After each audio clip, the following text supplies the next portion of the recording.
Hello, আসসালামু আলাইকুম everyone. আমি নহর। আজকে এই ব্রাউন পেপারটা দিয়ে একটা স্টিচিং স্টাইলের কার্ড বানিয়ে দেখাবো। এর আগেও আমি পেজে কিছু বুকমার্ক বানিয়েছিলাম, যেগুলোর অনেক ভালো রেসপন্স পেয়েছিলাম। তাই ভাবলাম যে এই টাইপের একটা কার্ড বানিয়ে টিউটোরিয়ালটা শেয়ার করে ফেলা যায়। সো এই ব্রাউন পেপারটা কিন্তু প্যাটার্ন পেপার না, এটা একটু হার্ড ম্যাটেরিয়াল, যেটা যেকোনো স্টেশনারি শপে তোমরা পেয়ে যাবে। ফার্স্টেই আমি ফ্রন্টে ২টা সার্কেল অ্যাড করে নিয়েছি। দেন আমি আমার ছোট স্কেলটা পাচ্ছিলাম না, তাই আইসক্রিম স্টিক দিয়েই আমি লাইনগুলো করে নিলাম।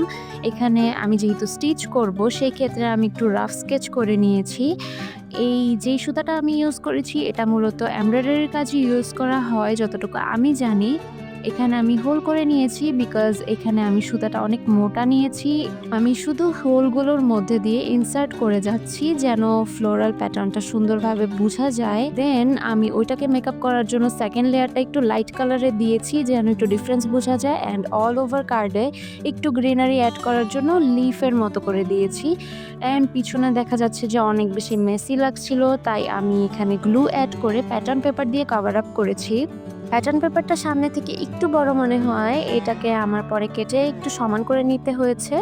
সামনে আমি একটা নোটও অ্যাড করেছি, আর কিছু লিফ আমার কাছে কম মনে হয়েছিল, তাই আমি সাইন পেনের হেল্প নিয়ে এখানে আরও কিছু লিফ অ্যাড করে দিয়েছি। এখন কেমন লাগছে আমাকে অবশ্যই জানিও। টাটা।